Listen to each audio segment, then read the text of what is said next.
Good morning, praise the lord.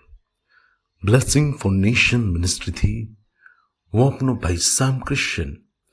ઈશ્વર પિતાએ આજે આપણને આપેલા આજના એક નવા સુંદર દિવસે આપને પ્રભુ ઈસુ ખ્રિસ્તના નામમાં પ્રેમી સલામ પાઠવું છું. આજે આપણે ઈશ્વરના અદ્ભુત અને ખાતરીદાયક વચન પર મનન કરીશું.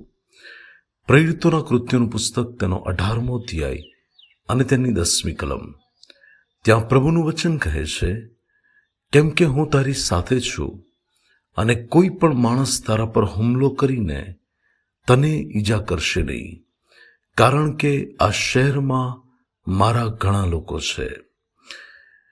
વાલાઓ, આ બાબત પ્રભુ ઈસુ ખ્રિસ્ત દ્વારા સંત પાઉલને, કે જે ઈશ્વરનો એક પ્રેરિત હતો, તેને આપવામાં આવી હતી.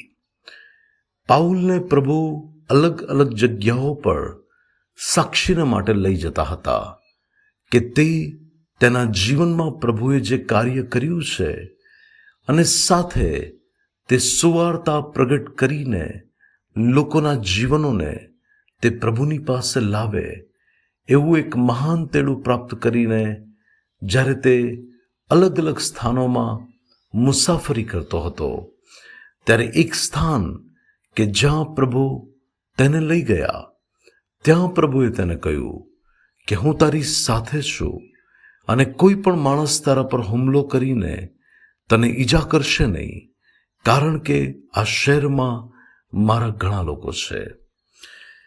વાલાઓ, પરમેશ્વર એ તો અદ્ભુત અને મહાન પ્રભુ છે અને એ પ્રભુ યોજનાઓનો પરમેશ્વર છે.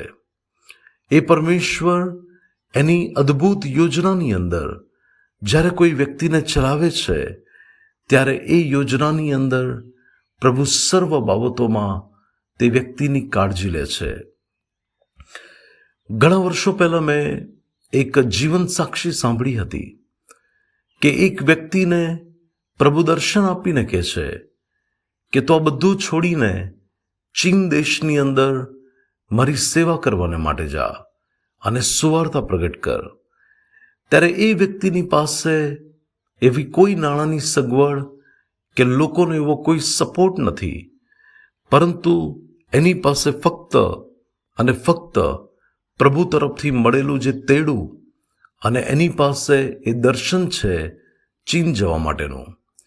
ત્યારે પ્રભુએ તેને કહ્યું કે મેં તારા માટે એ વ્યવસ્થાઓ ચીનની અંદર ઊભી રાખેલી છે, તારા માટે બધી બાબતો તૈયાર કરેલી છે. અને પ્રભુના એ વચન પર ભરોસો કરીને વ્યક્તિ જ્યારે ચીન પહોંચ્યો, ત્યારે એ જગ્યા પર એક બહેન કે જે એકદમ સાવ અજાણ્યા હતા તેના માટે, એ બહેન એની પાસે આવે છે. એ સમયમાં મોબાઈલની કોઈ સગવડો નહોતી અને એ બહેન કહે છે કે તમારું નામ આ છે. પેલા ભાઈ આશ્ચર્ય પામી ગયા કે અજાણ્યા દેશમાં મને વળી નામથી કોણ બોલાવી શકે. ત્યારે એ સ્ત્રીએ કહ્યું કે પ્રભુ ઈશુએ મને કહ્યું છે કે તમે અમારા દેશમાં સુવાર્તા પ્રગટ કરવા માટે આવવાના છો. મેં તમારી રહેવાની, જમવાની અને સેવાઓ માટેની બધી વ્યવસ્થા કરેલી છે.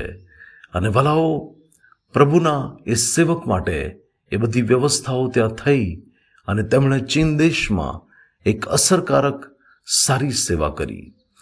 આજે ઘણી બધી વાર માણસો પોતાના જીવનમાં એક સામાન્ય બદલી થતાં પણ ગભરાઈ જાય છે. એમને એવું લાગે છે કે મારી નોકરી હવે અહીંયાથી અહીંયા જશે તો શું થશે. હું પણ પોતે ઘણા બધા વર્ષો પહેલાં 2013માં બધું જ છોડીને મારે એક આદિવાસી વિસ્તારમાં આવીને કાર્ય કરવાનું અને બધું છોડીને મારે એકદમ ઝીરો પરથી સેવાની શરૂઆત કરવાની, ત્યારે આ વિસ્તાર પણ મારા માટે એકદમ અજાણ્યો અને નવો હતો. હું લગભગ 2 વ્યક્તિને છોડીને કોઈને નહોતો ઓળખતો, પરંતુ પરમેશ્વર જ્યારે અમને લાવ્યા, ત્યારે બાઇબલ કહે છે કે તમે મારા નામને લીધે પોતાના મા બાપને, પોતાના ભાઈઓ બહેનોને, ઘરને છોડ્યું હશે, તો તમે આ પૃથ્વી પર ઘણા બધા લોકોને પ્રાપ્ત કરશો.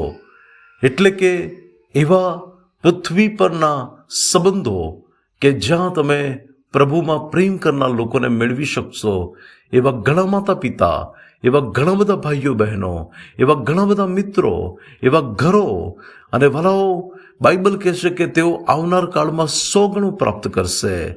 ત્યારે જ્યારે અમે બધું જ મૂકીને આવ્યા, ત્યારે પરમેશ્વરે આવનાર સમયોમાં એવા ઘણા બધા લોકો પણ સેવાની અંદર અમારી પડખે ઊભા કર્યા કે જ્યાં અમે કહી શકીએ કે આ પરિવારો અમારા પર પ્રેમ રાખે છે, આ પરિવાર અમારી સાથે છે. ત્યારે ખ્રિસ્તમાં મારા વાલા ભાઈઓ અને બહેનો, હું આપને કહેવા માંગુ છું કે પરમેશ્વર ઘણી વખત આપણા જીવનોમાં કસોટીના સમયમાંથી આપણને લઈ જાય છે, વિશ્વાસની પરીક્ષા કરે છે, પરંતુ પ્રભુએ આપણા માટે એના લોકોને મૂકેલા છે કે જ્યાં આપણે એ ખ્રિસ્તના પ્રેમનો અનુભવ કરી શકીએ, ખ્રિસ્તના પ્રેમનો સ્વાદ ચાખી શકીએ. અને પરમેશ્વર સૌથી વિશેષ કે એ આપણી સાથે છે, એ આપણને નથી છોડી દેતા. કદાચ કોઈ હોય પણ નહીં તો પણ પ્રભુ કહે છે કે જગતના અંત સુધી હું તારી સાથે છું, કોઈ બાબતો તને ઈજા નહીં કરી શકે. ત્યારે ભલાઓ મારે ને તમારે પ્રભુ પર ભરોસો રાખીને ચાલવાનું છે, અને એ આ જીવન પર્યંત મને ને તમને ચલાવશે. સેવાનું ક્ષેત્ર હોય કે કોઈ પણ ક્ષેત્રમાં આપણે હોઈએ, આપણે જીવનમાં પ્રભુની કૃપામાં આગળ વધવાનું છે. પ્રભુ આજના વચન દ્વારા આપણને આશીર્વાદિત કરે. આવો આપણે પ્રાર્થના કરીએ. સ્વર્ગમાંના મારા પ્રેમાળ પિતા, આજના વચનને માટે તમારો આભાર. પવિત્ર પરમેશ્વર, તમે તો અમારા જીવનોમાં જે અદ્ભુત કામો કર્યા છે એના માટે તમારો આભાર માનું છું. પિતા પરમેશ્વર, મારી પ્રાર્થના ને મારી વિનંતી છે, આજે કોઈ વ્યક્તિને પોતાના જીવનમાં કોઈ પણ પ્રકારની એવી અસુરક્ષિતતા લાગતી હોય, અજાણ્યા શહેરમાં જવું, અજાણ્યા ગામમાં જવું, સેવા માટે નીકળવું, બદલી થવી, કે પરમેશ્વર એમના જીવનની અંદર એક નવા વાતાવરણમાં સેટ થવું, તો એ બધી જગ્યાઓ પર પ્રભુ તમે એમના જીવનમાં અદ્ભુત અને મહાન કાર્ય કરો, એવી પ્રભુ મારી પ્રાર્થના ને મારી વિનંતી છે. અને પ્રભુ તેઓને તમે આશીર્વાદ આપો. આજનો આ દિવસ અમારા બધા માટે આશીર્વાદનો દિવસ બનાવો, પ્રભુ ઈસુના નામે. આમીન. May God bless you. Have a blessed day. Shalom.